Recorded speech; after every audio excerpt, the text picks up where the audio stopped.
Selamat pagi Bapak Ibu Saudara-saudara sekalian yang dikasihi Tuhan. Selamat bertemu kembali dalam ruang pendalaman Alkitab kita pada hari ini. Namun sebelumnya kita akan masuk dalam doa. Mari kita mengawali segala sesuatunya dengan doa dan mohon pimpinan serta pertolongan dari Tuhan. Mari kita akan berdoa. Bapa di dalam surga, terima kasih jikalau pada kesempatan pagi hari ini kembali kami belajar kebenaran firman Tuhan. Tuhan memberikan hikmat, akal budi dan pimpinan kepada kami sehingga kebenaran firman Tuhan pada kesempatan pagi dapat kami pelajari dengan baik dan terlebih lagi dapat kami terapkan dalam kehidupan kami bersama-sama oleh orang-orang percaya kepada Tuhan. Terima kasih Bapak, berkati setiap kami semua yang belajar kebenaran firman Tuhan. Dalam nama Tuhan kami Yesus Kristus kami berdoa dan mengucap syukur. Haleluya. Saudara-saudara sekalian yang dikasihi Tuhan, pada kesempatan pagi ini kita telah sampai pada kitab Yeremia, pasal yang ke-46 dan pasal yang ke-47, yang kita bahas bersama-sama pada hari ini. Kita langsung aja pada pembahasan pasal 46 terlebih dahulu. Yeremia pasal 46 terdiri dari 28 ayat, dan kita akan pelajari bersama-sama pada kesempatan pagi ini. Saudara, Yeremia pasal 46 berisi tentang nubuat hukuman Allah atas Mesir yang digambarkan sebagai kekuatan yang kuat namun akan dikalahkan oleh Babel. Nubuat ini juga mencakup janji pemulihan bagi umat Allah di tengah-tengah masa yang sangat sulit pada waktu itu. Berikut adalah beberapa poin penting dari tafsiran Yeremia 46 yang berisi. Yang pertama, tentang nubuatan tentang kekalahan Mesir.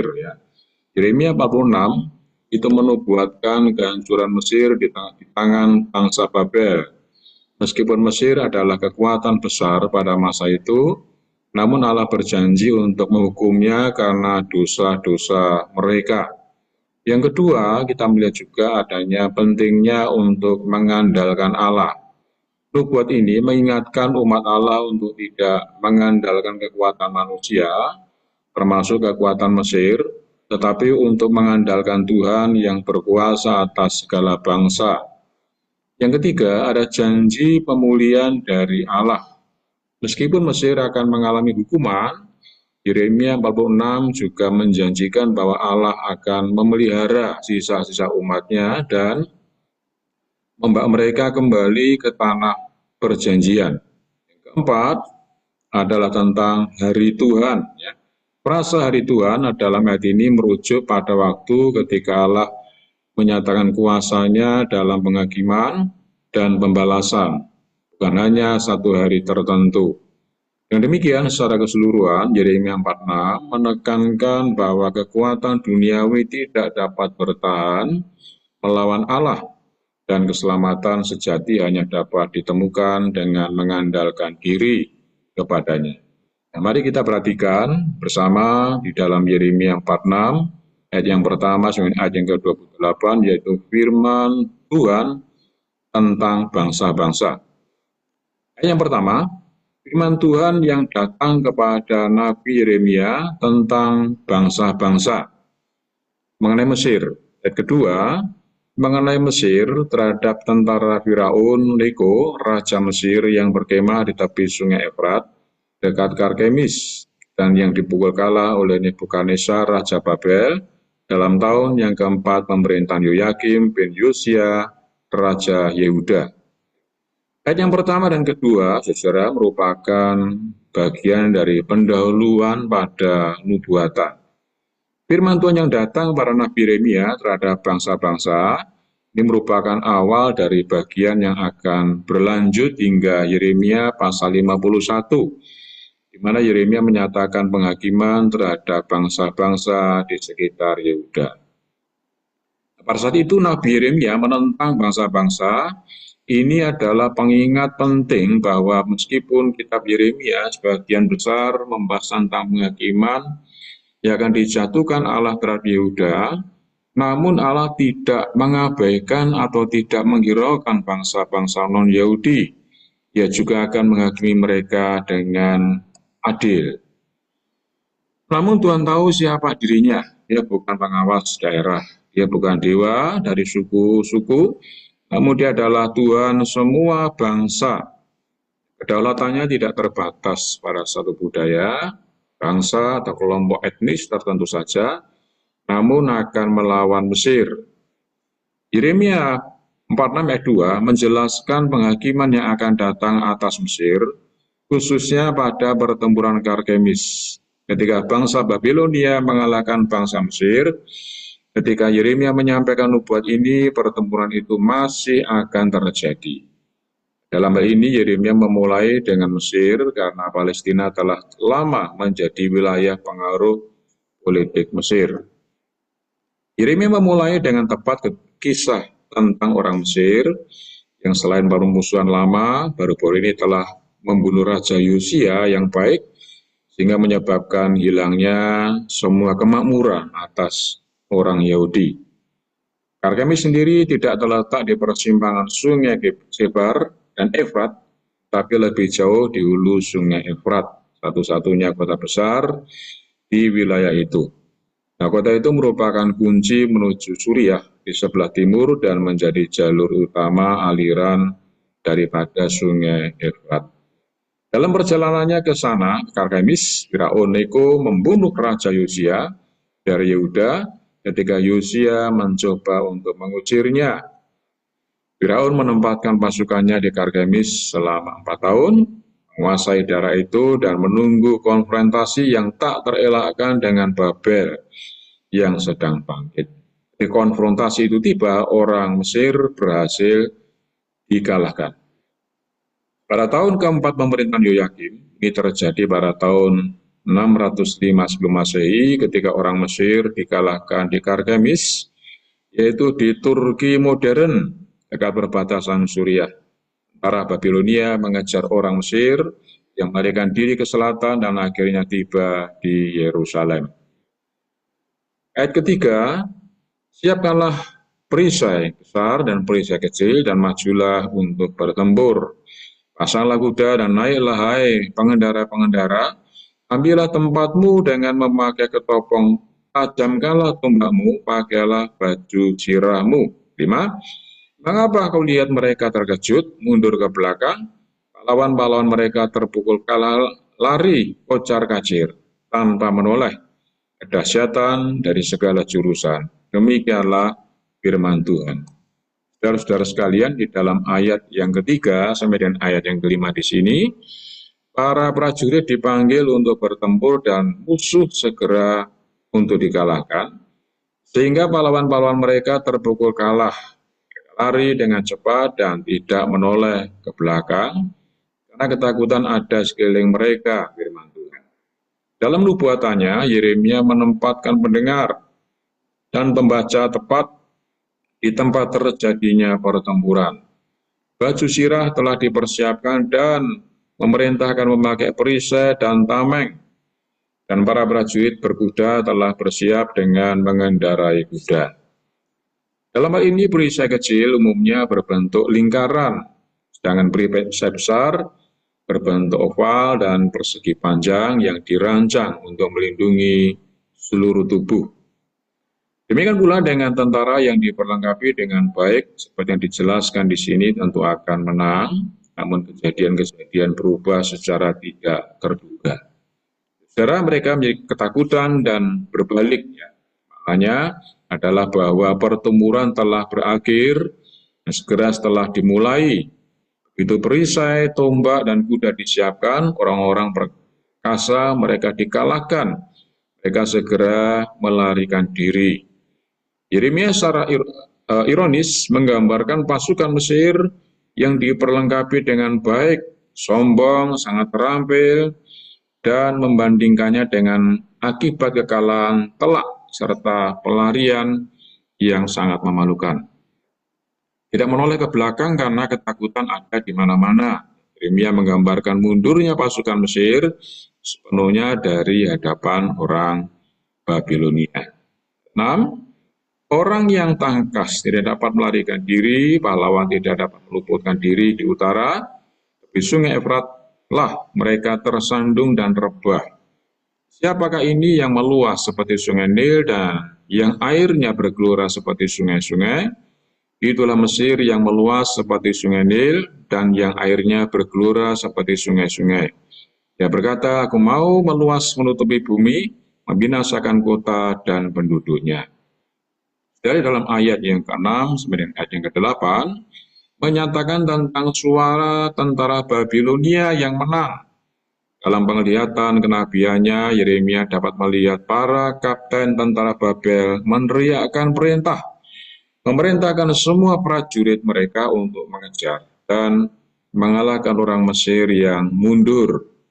Pertempuran Karkemis terjadi di dekat Sungai Efrat, di wilayah yang merupakan perbatasan antara Turki modern dan Suriah, di mana Mesir bangkit bagaikan banjir.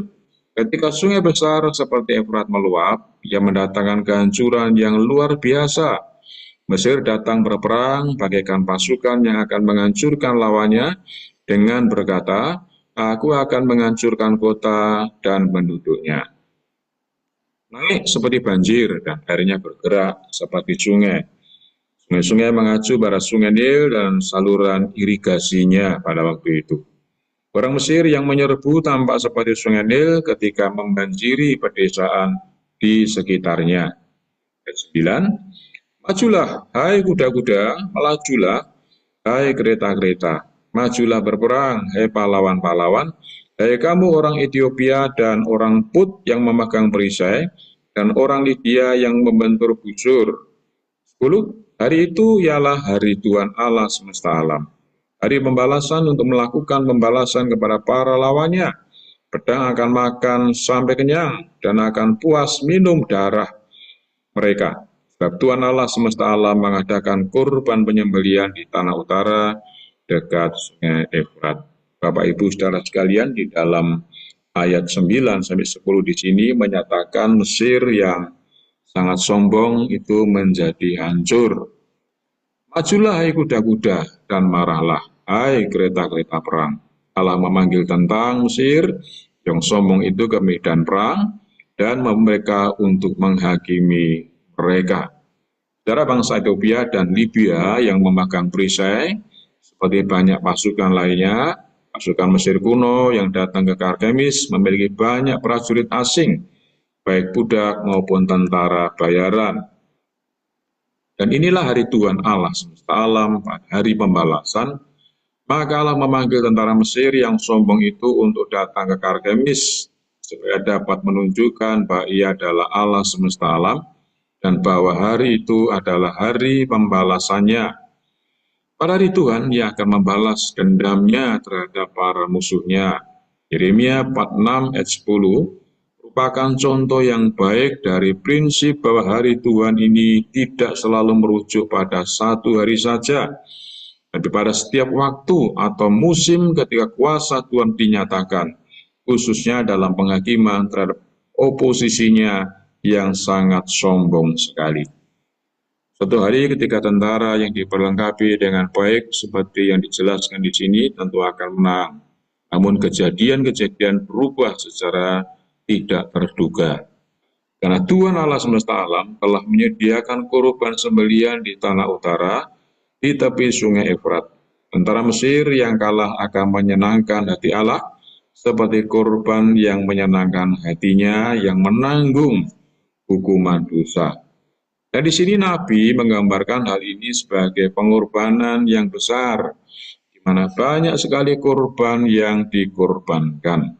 Ayat 11, pergilah ke Gilead mengambil balsam, hai anak darah, putri Mesir, sia-sia engkau memakai banyak obat, kesembuhan tidak akan kau dapat. 11, bangsa-bangsa telah mendengar tentang celamu, bumi telah penuh dengan teriakmu, sebab pahlawan yang satu tersandung pada pahlawan yang lain, keduanya rebah bersama-sama. Saudara, dalam ayat yang ke-11 dan 12 di sini, menyatakan tentang Mesir tidak akan disembuhkan dari penderitaan mereka. Firman Tuhan berkata, pergilah ke Gilead dan minumlah balsam. Ketika tentara Mesir menderita kekalahan besar di Karkemis, mereka mundur ke selatan menuju Mesir, tetapi melalui tanah perjanjian termasuk Gilead.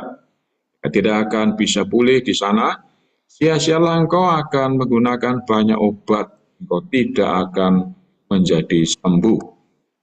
Nah, pernyataan banyak obat-obatan adalah komentar sarkastik, perkataan yang bersifat menyindir tentang ketidakmampuan Mesir untuk menyembuhkan luka kekalahannya.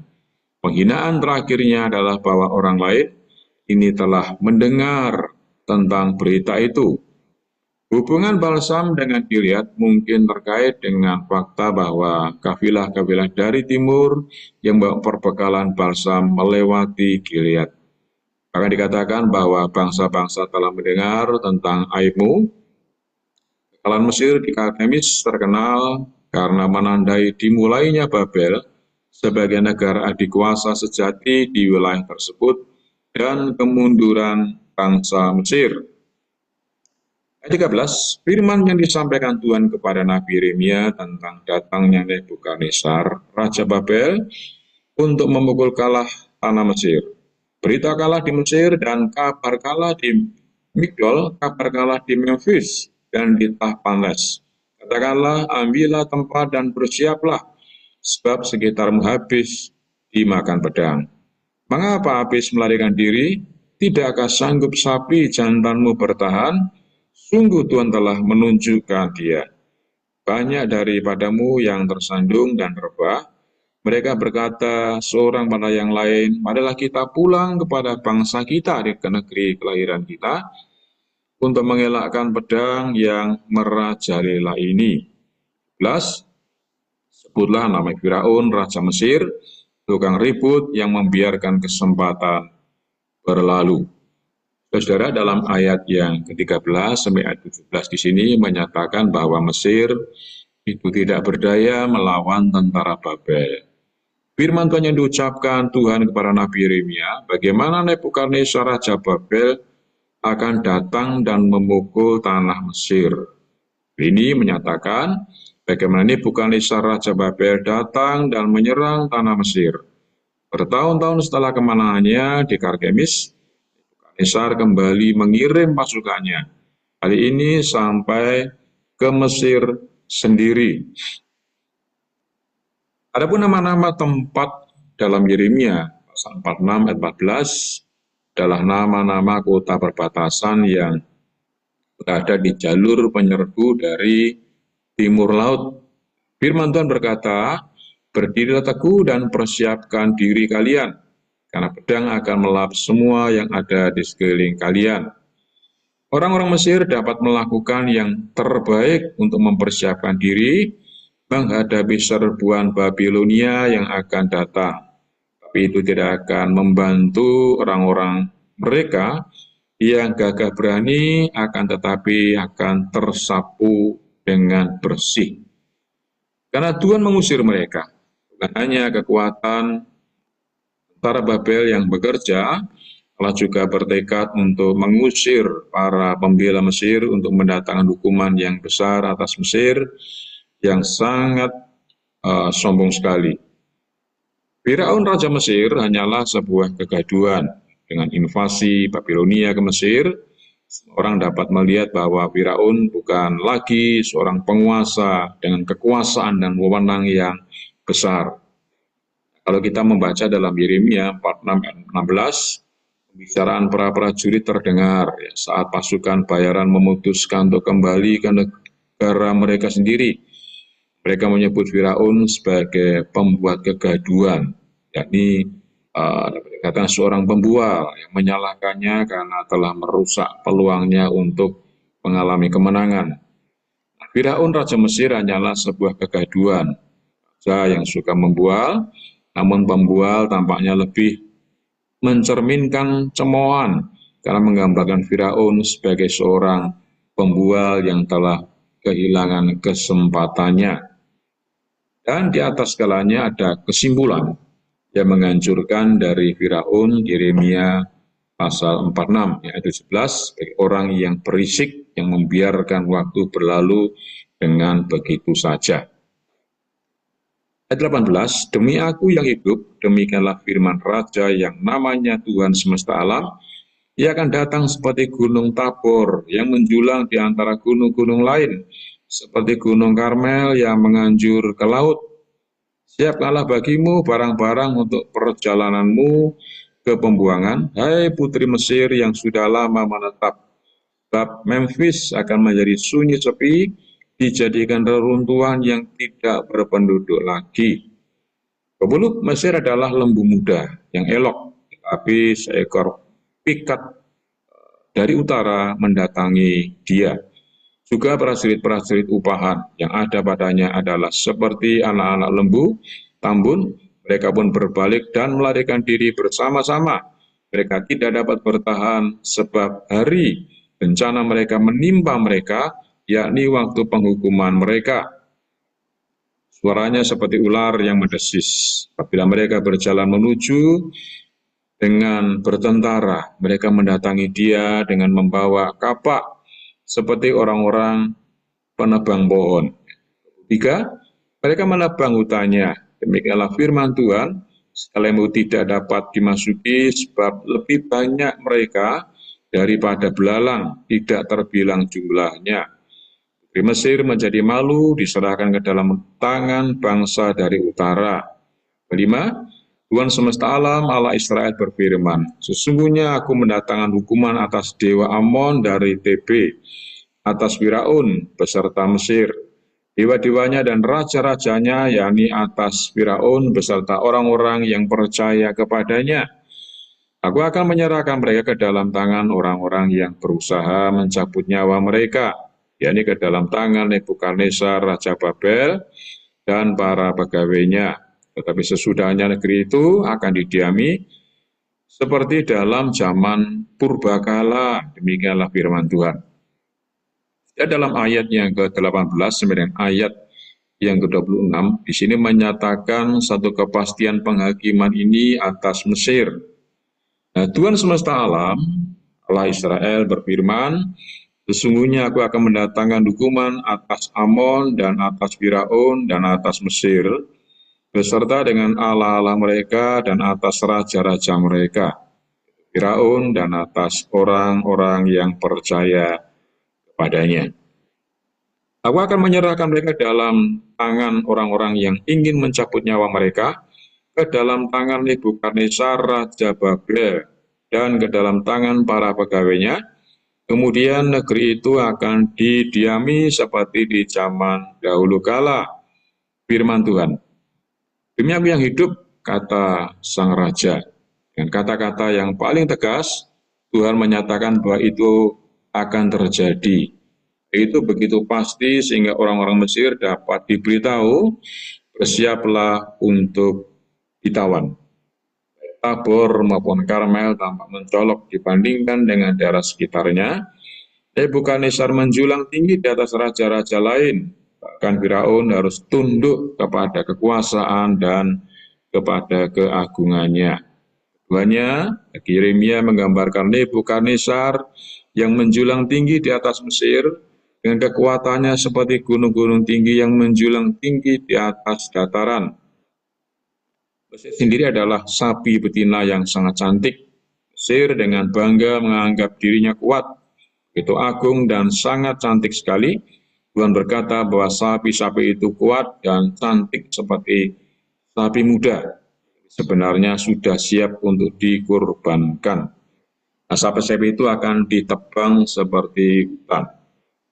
Para tentara bayaran yang berarti adalah orang-orang yang dipekerjakan di tengah-tengahnya, jelas-jelas dirawat dengan baik seperti anak sapi yang digemukkan, tapi tidak berguna di saat-saat yang paling bahaya sekalipun. Dalam hal ini Yeremia mungkin memiliki gambaran pertanian dalam benaknya, yaitu anak sapi yang digemukkan untuk dapat disembelih. Karena jumlah mereka tidak terhitung banyaknya, Mesir akan malu dan akan diserahkan ke tangan orang-orang utara, orang Babilonia. Ketika pasukan besar ini datang melawan mereka, Tuhan akan memberikan hukuman kepada kota-kota dan penguasa Mesir. Nah, setelah itu, maka Mesir akan dihuni seperti pada zaman dahulu kala. teks tersebut menunjukkan bahwa Yahweh akan memberikan hukuman, alih-alih menghancurkan Mesir, sehingga nantinya Mesir dapat terus hidup seperti di masa lalu. Ya, janji pemulihan ini diulangi untuk bangsa-bangsa lain. Bisa baca dalam Yeremia 48, 49 sampai 49 ayat 39 maksud saya. Nah, kemudian di dalam ayat 27, maka engkau janganlah takut, hai hambaku Yakub. Janganlah gentar, hai Israel. Sebab sesungguhnya aku menyelamatkan engkau dari tempat jauh, dari keturunanmu, dari negeri pembuangan mereka. Yakub akan kembali dan hidup tenang dan aman dengan tidak ada yang mengejutkan. 8. Maka engkau janganlah takut, hai hambaku Yakub, demikianlah firman Tuhan, sebab aku menyertai engkau. Segala bangsa yang keantaranya engkau kucerai-beraikan, akan kuhabiskan. Tapi engkau ini tidak akan kuhabiskan. Aku akan mengajar engkau menurut hukum, tapi aku sama sekali tidak memandang engkau tak bersalah. Bapak Ibu Saudara sekalian, di dalam ayat yang ke-27 dan 28 menyatakan tentang penghiburan bagi umat Allah. Jangan takut, hai hambaku Yakub, jangan takut atau gentar, dan percaya kepadanya di negeri itu. Setelah bangsa Babilonia menaklukkan Yerusalem dan Yehuda, sisa-sisa bangsa Babilonia yang masih tinggal di negeri itu merasa takut akan kehadiran bangsa Babilonia yang terus berlanjut, dan mereka akan lebih aman ada di Mesir. Ya, Yeremia pasal 42 dan 43. Di tengah-tengah murka, Tuhan mengingat belas kasihan.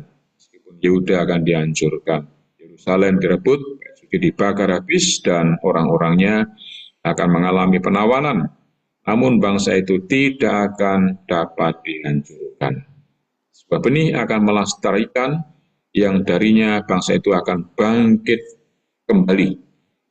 Aku akan menyelamatkan engkau dari jauh dan keturunanmu dari tanah pembuangan. Allah juga berjanji untuk mengakhiri pembuangan umatnya di Babel dengan mengizinkan mereka kembali ke tanah mereka.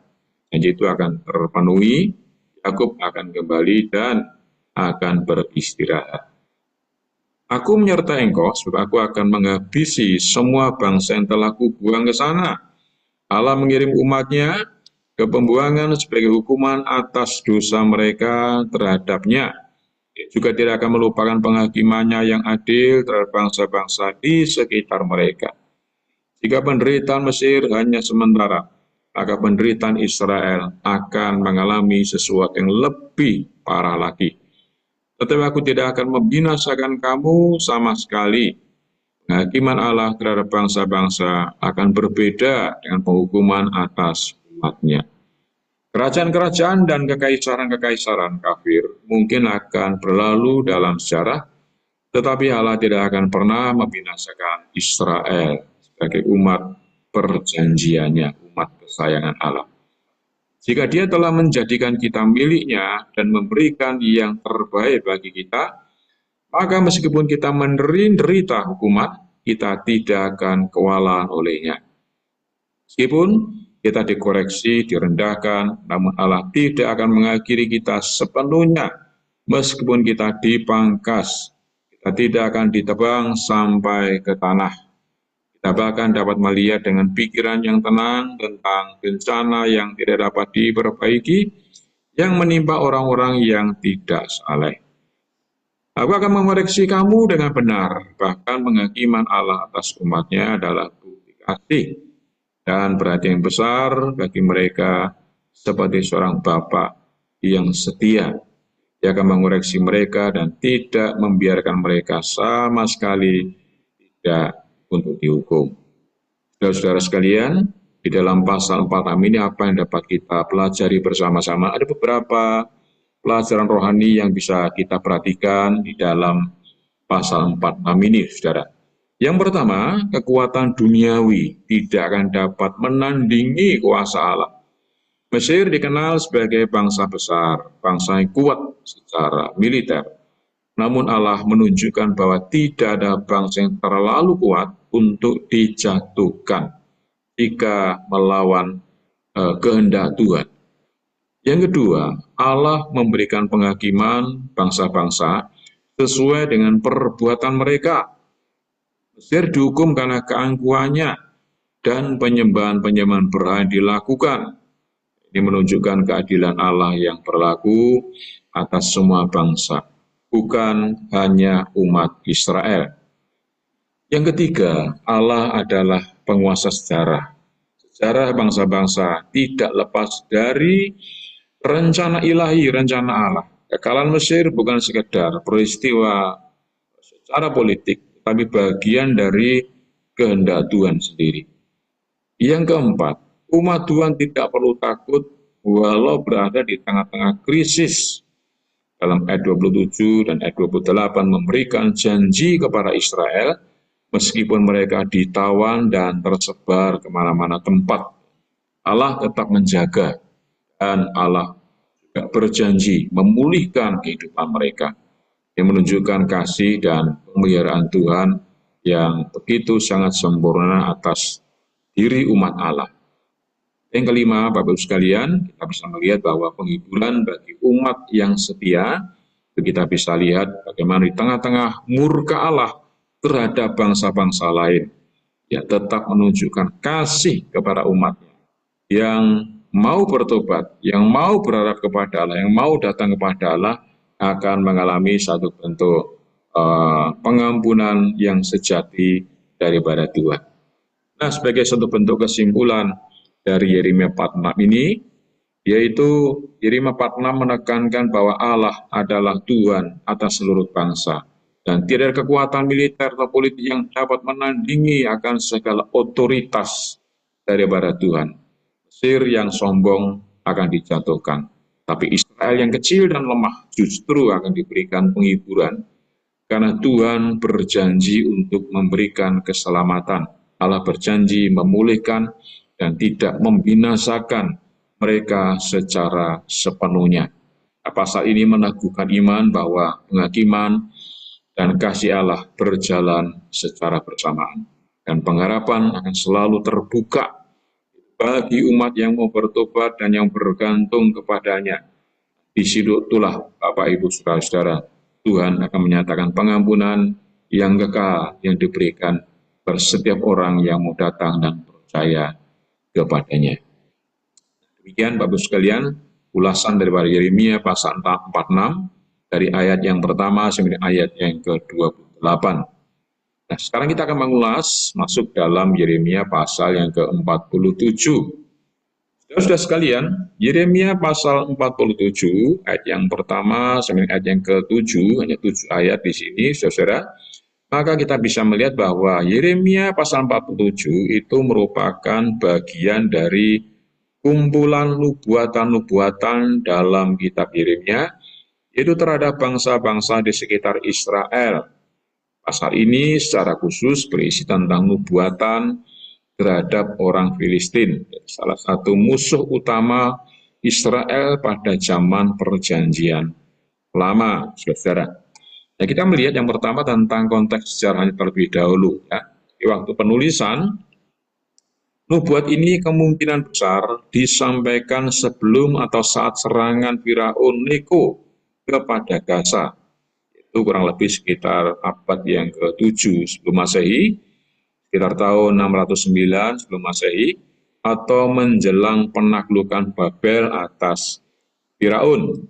Nah, konteks politiknya saat itu kawasan timur dekat, termasuk Filistin, Yehuda, Mesir, dan Babel, sedang mengalami perubahan geopolitik yang sangat besar sekali.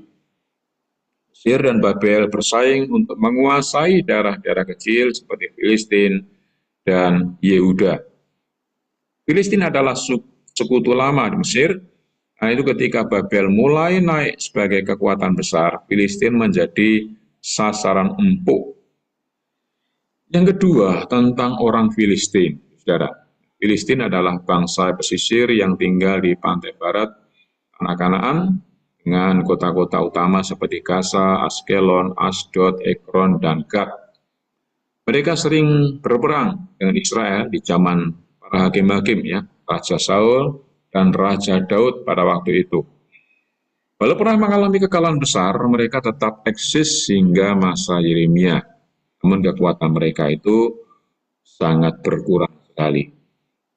Nah, kemudian mari kita lihat di dalam Yeremia 47 ayat 1. Pendahuluan, nubuat ini datang sebelum Firaun menyerang Gaza. Ya. Ayat 22 sampai ayat 27 menggambarkan kehancuran yang akan menimpa seluruh wilayah Filistin karena air yang naik dari utara yang sering dimengerti sebagai lambang dari serangan Babel dari utara. Gambaran kehancuran yang sangat puitis dan tragis, termasuk ibu yang tidak dapat melindungi anaknya, kota-kota yang ditinggalkan, dan tangisan yang tidak pernah berhenti. Kota-kota seperti Gaza dan Askelon disebut secara khusus untuk akan mengalami penderitaan. Di akhir pasal, itu ayat yang ke-6 dan ke-7, ada seruan emosional kepada pedang Tuhan agar berhenti, tetapi pedang itu tidak bisa berhenti karena masih menjalankan tugas penghakiman daripada Tuhan. Nah, saudara, apa pesan teologis dari pasal ini? Saudara, kedaulatan Tuhan atas bangsa-bangsa. Tuhan bukan hanya hakim atas Israel, tapi juga atas semua bangsa-bangsa. Penghakiman terhadap kejahatan Filistin yang terkenal karena permusuhannya terhadap umat Tuhan juga akan mengalami penghakiman. Kehancuran yang tidak dapat terelakkan. Meski ada permohonan agar penghakiman berhenti, firman Tuhan tetap terus harus dikenapi. Yeremia pasal 47 adalah bagian dari kumpulan nubuat-nubuat dalam kitab Yeremia terhadap bangsa-bangsa di sekitar Israel. Pasal ini secara khusus berisi tentang nubuat terhadap orang Filistin, salah satu musuh utama Israel pada zaman Perjanjian Lama. Mari kita perhatikan Bapak Ibu Saudara di dalam Yeremia pasal 47 ayat yang pertama sampai ayat yang ke-7. Ayat 1, mengenai orang Filistin, nubuat melawan orang Filistin, ya. Ayat yang pertama, firman Tuhan yang datang pada Nabi Yeremia mengenal orang Filistin sebelum Firaun mengalahkan Gaza. Firman Tuhan yang datang kepada Nabi Yeremia melawan orang Filistin sebelum Firaun itu nantinya akan menyerang Gaza, ya. Yeremia 46 memulai bagian tentang nubuatan dari Yeremia terhadap bangsa-bangsa di sekitar Yehuda.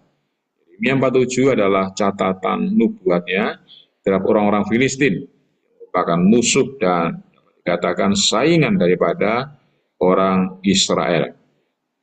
Sebelum Firaun menyerang Gaza, nubuat itu diberikan sebelum malapetaka menimpa Gaza, kota penting itu milik daripada orang-orang Filistin. Sebelum Firaun menyerang Gaza, serangan itu mungkin dapat terjadi ketika Neko sedang berbaris menuju Haran pada tahun 609 sebelum Masehi. Dalam ayat yang pertama ini rujukannya adalah pada kampanye Firaun Neko tahun 609 yang memiliki dua tujuan, yaitu untuk menopang Asyur yang goyah melawan Babilonia yang kuat, demikian menjaga keseimbangan kekuatan untuk memperluas kekaisarannya sendiri di masa kekacauan internasional. Ayat 2 dan 3 merupakan penghakiman datang dari utara. Ya. Ayat 2, beginilah firman Tuhan, lihat air yang meluas mengamuk dari utara, menjadi sungai yang membanjiri negeri serta isinya, kota serta penduduknya.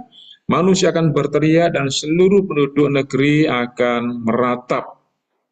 Ayat 3, mendengar bunyi derap kuku kudanya, mendengar derak-derik keretanya, kertuk rodanya, para ayah tidak lagi berpaling menoleh kepada anak-anak, sebab tangan mereka sudah lemas. Saudara sekalian, air naik dari utara, ya. Bangsa Babilonia tidak hanya datang untuk menaklukkan kerajaan Yehuda dan Mesir, tapi juga untuk menguasai seluruh wilayah itu sebagai kekaisaran mereka. Mereka juga datang dari utara untuk mengalahkan bangsa Filistin seperti banjir yang melanda pada suatu negeri. Seluruh penduduk negeri itu akan meratap. Yeremia menggambarkan suara-suara kemenangan yang begitu sangat jelas. Orang-orang meratapi kuda-kudanya dengan hentakan kuku, suara kereta perang yang berderap dengan roda-roda yang bergemuruh. Nah, itulah suara-suara penghakiman atas orang-orang Filistin. Para ayah tidak akan menoleh ke belakang untuk menyelamatkan anak-anak mereka. Mereka tidak memiliki keberanian.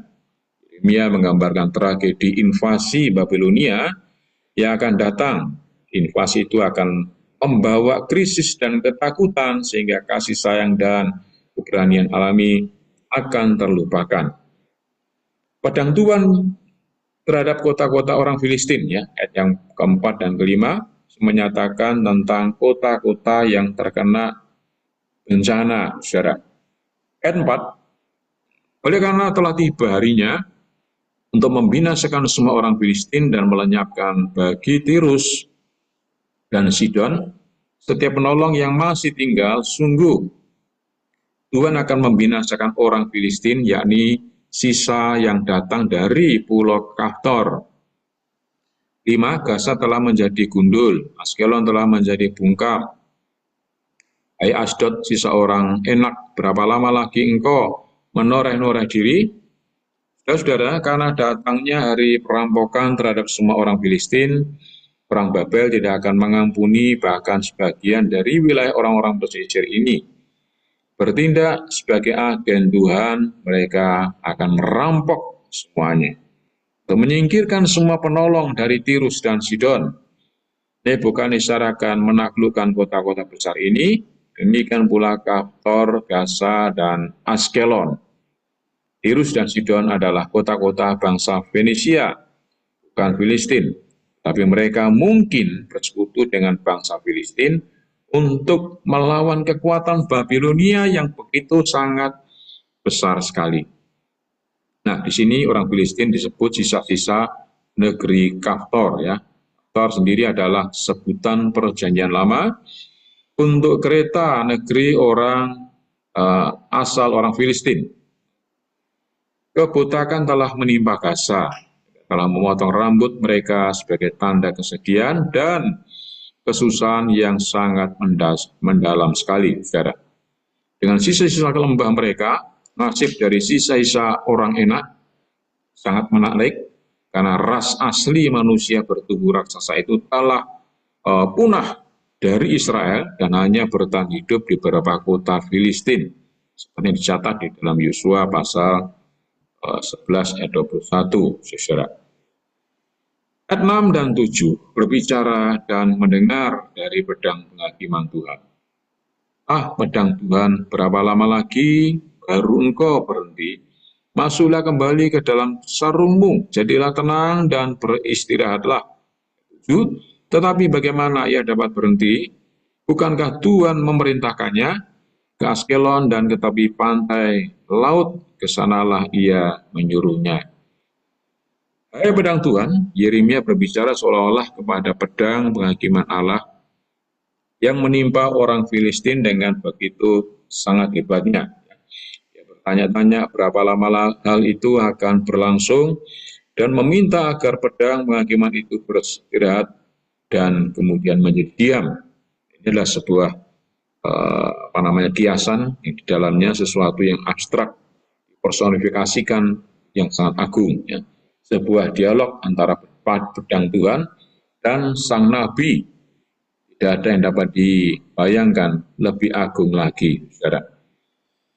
Karena Tuhan telah memerintahkannya, meskipun demikian pedang penghakiman Allah akan tetap aktif sampai pekerjaan itu selesai, sementara Nebukadnezar bertindak sebagai alat Allah.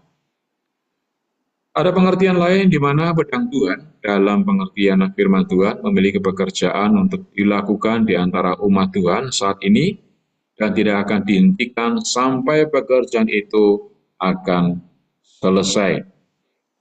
Oh pedang Tuhan, Engkau telah melukai kami dengan parah seperti pedang bermata dua. Firman Tuhan telah menusuk hingga memisahkan jiwa dan roh, sendi-sendi dan sumsum. Berapa dalamnya ia telah menembus betapa tajamnya ia telah menolong, dan bahkan sekarang ia tidak dapat berhenti, saudara.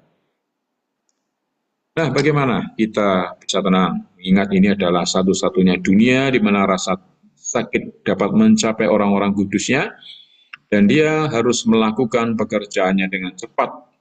Kita mencapai tanah di mana pedang ditempatkan di sarungnya dan diam selamanya. Bapak, Ibu, saudara-saudara sekalian yang dikasihi Tuhan, apa pelajaran rohani dari Yeremia pasal 47 ayat yang pertama sampai ayat yang ke-7 di sini? Yang pertama, Bapak Ibu sekalian, Allah adalah Tuhan atas seluruh bumi. Bukan hanya Israel, ia berdaulat atas segala bangsa, ya, termasuk Filistin, yang mengingatkan kita bahwa Tuhan hanya bekerja secara global, secara universal pada semua umat. Yang kedua, kejahatan dan permusuhan terhadap umat Tuhan tidak luput dari penghukuman Allah. Filistin berkali-kali memusuhi Israel, Tuhan tidak membiarkan kejahatan mereka itu tak tersentuh sama sekali. Tiga, tidak ada tempat perlindungan selain daripada Tuhan. Ya, maksudnya kota-kota kuat seperti Gaza dan Askelon hancur. Pelajaran bahwa kekuatan manusia tidak dapat menyelamatkan dari murka Allah. Yang keempat, pedang Tuhan melambangkan keadilan yang pasti dan tajam. Ayat 6 dan 7 menunjukkan bahwa ketika waktunya tiba, Tuhan akan bertindak tanpa ditunda lagi. Kemudian yang kelima, hidup dalam pertolongan dan takut akan Tuhan adalah satu-satunya jalan aman. Bangsa yang menolak Tuhan akan binasa, tetapi yang bersandar kepada Tuhan itu akan dapat diselamatkan. Kesimpulan daripada Yeremia 47, ayat yang pertama sampai ayat yang ke-7 di sini, saya dapat menyimpulkan bahwa Yeremia menegaskan bahwa tidak ada bangsa yang kebal kepada penghakiman Allah. Tuhan adalah Tuhan atas seluruh bumi. Dia bertindak dengan adil terhadap dosa dan kejahatan umat manusia, bahkan terhadap bangsa-bangsa asing yang tidak menyembah kepada Tuhan. Namun di balik penghukuman itu, terlihat bahwa hati Tuhan tetap penuh dengan belas kasihan Allah, sebagaimana tercermin dalam ratapan nabinya, bagaimana Tuhan menyatakan kehendaknya kepada bangsa ini. Oleh karena itu, kita diajak untuk hidup di dalam pertobatan, rendah hati dan tunduk kepada kuasa Tuhan, kepada kedaulatan Allah yang sangat mutlak dalam hidup kita. Karena hanya dengan demikian kita dapat terhindar dari murka Allah dan hidup di dalam sejahtera dan kasih daripada Tuhan. Nah, demikianlah Bapak Ibu Saudara, dikasih Tuhan pada kesempatan ini, kita boleh belajar bersama-sama dan saya dapat membawakan Yeremia pasal 46 dan pasal 47. Ya. Malam kita akan kembali mendengarkan kebenaran firman Tuhan, ulasan-ulasan firman Allah yang disampaikan kembali Bapak Penatua Insinyur Indra Haryanto dengan lebih lengkap lagi, dan biarlah membawa kepada kita semua, kita dapat belajar firman Allah dengan baik, dan firman itu akan memberkati kita, dan kita akan dapat melakukan segala apa yang Tuhan amanatkan kepada kita. Kita patuhi, kita jalani, sehingga melalui kehidupan kita bersama-sama, nama Tuhan semakin kita muliakan. Mari kita masuk dalam doa. Bapa di dalam surga, terima kasih kalau Tuhan sudah memimpin dan menolong kami dalam pembelajaran kebenaran firman pada pagi hari ini. Tuhan akan menerjemahkan, Tuhan akan menolong kami melalui kebenaran firman-Mu dalam kehidupan kami masing-masing, sehingga firman itu dapat kami lakukan dalam kehidupan kami pribadi, lepas pribadi. Dalam ketundukan diri kami, dalam ketaatan kami, dalam ketakutan pribadi kami kepada Allah yang Maha Kuasa tadi, kami semakin disadarkan siapakah diri kami, dan bila kami menjadi pelaku-pelaku firman, sehingga Tuhan sendiri akan menganugerahkan keselamatan, pertolongan, dan kehidupan yang kekal bersama-sama dengan Tuhan. Terima kasih Bapak. Kamu berhenti sampai di sini, Bila malam nanti akan kembali akan mendengar kebenaran firman Tuhan disampaikan hambamu Bapak Penatua Insulinter Haryanto dengan lebih lengkap dan Tuhan yang dipermuliakan. Terpujilah nama Tuhan, di dalam nama Tuhan kami Yesus Kristus. Kami berdoa dan mengucap syukur. Haleluya. Amin. Selamat pagi, Tuhan memberkati kita.